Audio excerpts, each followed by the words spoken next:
How's it going? Welcome to the very first unit of Ancient World Civilizations with Mr. Harrison. So, the first unit we're going to be going to is early civilizations. We're not going to be going way into this.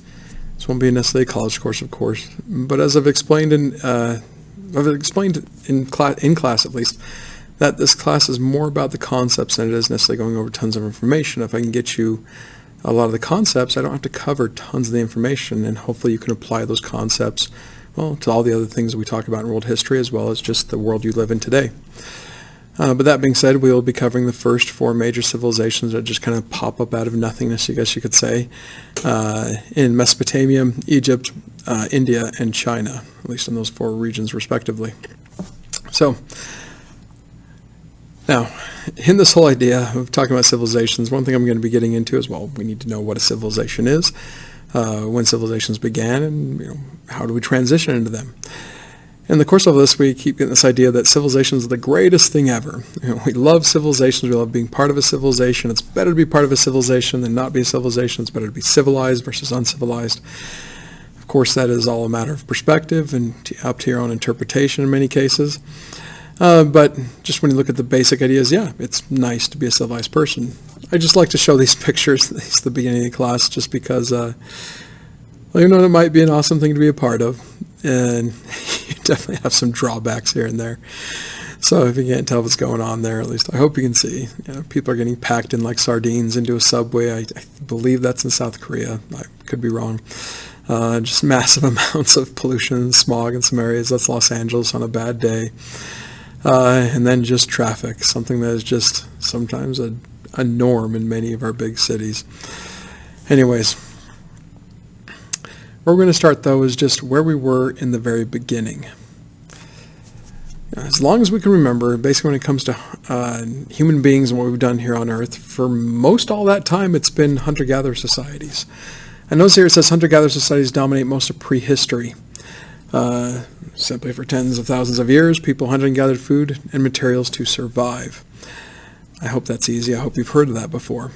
Although I do feel like I need to explain the term prehistory. If you don't know the difference between saying prehistory and history, you need to know that it's the idea of everything before written records, before the invention of writing, is known as prehistory. Everything after the invention of writing, more or less about 6,000 years ago, is what's known as history. So in a way, history's only been going on for about roughly 6,000 years, whereas everything before that is prehistory. So when we talk about cavemen, Stone Age times, things like that, hunting and gathering, it's all prehistory. But here's the thing to keep in mind, or it's not to keep in mind, to ask yourself. We, at least as Cro-Magnon man, is basically the ability to have the thought process we have, the motor skills we have, and things like that, just the ability that the human body and the human mind are able to afford us. We've been like this roughly around 200,000 years or so. So if civilization has only been around for 6,000 years, like organized societies, what took so long? Why did it take roughly 200,000 years to get to the point of saying, okay, let's settle down and let's form a society? Well, there's no real set answer to this. The best answer that I've been able to come across that explains this is just the idea of time. People did not have time to do so. When you're completely engrossed in the idea of getting enough food for you and those that you're responsible for, there's not much time in the day to figure out what else to do, and it's a daily fear that you have coming at you. If I'm correct, I believe it was something like one person can gather enough calories for basically him, her, or maybe one or two others. But that's about it. So you don't get large families. Birth rates weren't that great back then either, and you just did what you could. You also had to follow the food. You couldn't stay in one spot. You had to follow things. And that also didn't give you time, because you're not just gathering what you need to survive as far as food goes, clothing and what else, and makeshift shelters, which you really couldn't deal with either. Like, you're on the move all the time. You're following the food. You're in a way being controlled by the food.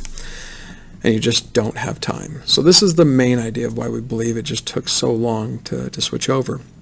But when we did switch over, one thing I should point out, the only way we know about prehistory, what we have to rely on, is archaeological finds. And I like to show those two little items there. Just basically, we find things like this, and we make the best educated guess about it as we can, and we continue to make guesses about it and coming to conclusions as we find out more. Just a little bit of an exercise with this. The picture that I brought up on the left-hand side is a horse head. The picture on the right, of course, it looks like a person, a carving of a person. But then we ask questions like, well, what does this mean to us? What does this tell us about the past? And there's quite a few guesses we could put into it. Not to go way deep into it, but the horse head lets us know that at least human beings, about the time that was carved, they either at least were around horses, were infatuated by them in some way, shape, or form, but maybe at least the idea that maybe they were domesticated at this point, or maybe there was something going along there, something else that we just don't know about of interactions between humans and horses. Then with the human carving there, there's a lot of things we could come up with. That was that for was that just a child's play toy? Maybe was it just something fun to make? Possibly. Or was this something like a deity or like an idol for religion? Well, and then if that's the case, then what is the religion all about? And there's just a lot of questions come into it, and we just come to our best conclusions we can based off the information we have at hand. But we're just going over archaeological finds, and we don't have written records to really help us out with that, because that's the only way to really figure out about prehistory. Again, just wanted to explain that a little bit. But getting into the transition between hunter-gatherers and what allows civilization to take place, well, we call that the Neolithic Revolution. The Neolithic Revolution is there's a lot of agricultural revolutions throughout history, so that's why I make at least let you know this is what's called the first agricultural revolution. It was arguably one of the most important things to happen in all of human history. It allowed us to basically stay in one spot. No longer are we controlled by the food, we can control the food. We have control of those animals and use them for the needs. We control where that food can be grown, wheat, corn, or anything like that. And we're allowed to just stay in one spot. That revolutionizes, changes how human beings work, interact, what they can do, and introduces the idea of, well, just straight up boredom. People have time on their hands, and no longer are they just day to day, I'm afraid of dying, I'm afraid of dying, I'm afraid of dying. That's still there, of course, the mentality a little bit. We still have that a little tiny bit today, you could say, some more than others. But it's not an all-encompassing thing like it was during hunter-gatherer times. Now you can have Joe Schmo down on the river, just kind of playing in the river, and then realizing that the dirt he was playing in, or the mud, I guess you could say, it dried, and it actually worked out to be a nice little building material. All of a sudden you got bricks. You can build houses, and then people start specializing in different things, and you start trading. So you have maybe one person making a lot of food because they can provide enough food not for, say, one or two other people like hunter-gatherer times. Now they can provide enough food for, say, 10 to 50 people. Today it's astronomical just how much food essentially one person can create with the technology we have going into it. But even if you're just making food for 10 other people, those are 10 other people that have more time on their hands. They're not as worried, and now they can work and focus on other things, and all of a sudden you get innovation, and societies can then build each other up and trade with each other and things like that. So anyways, this is a huge revolution in the story of mankind, and the story of us, and the story of civilization, and that has allowed us to be who we are today. And with that, I'm going to end the lesson at this point, and I'll see you in the next one.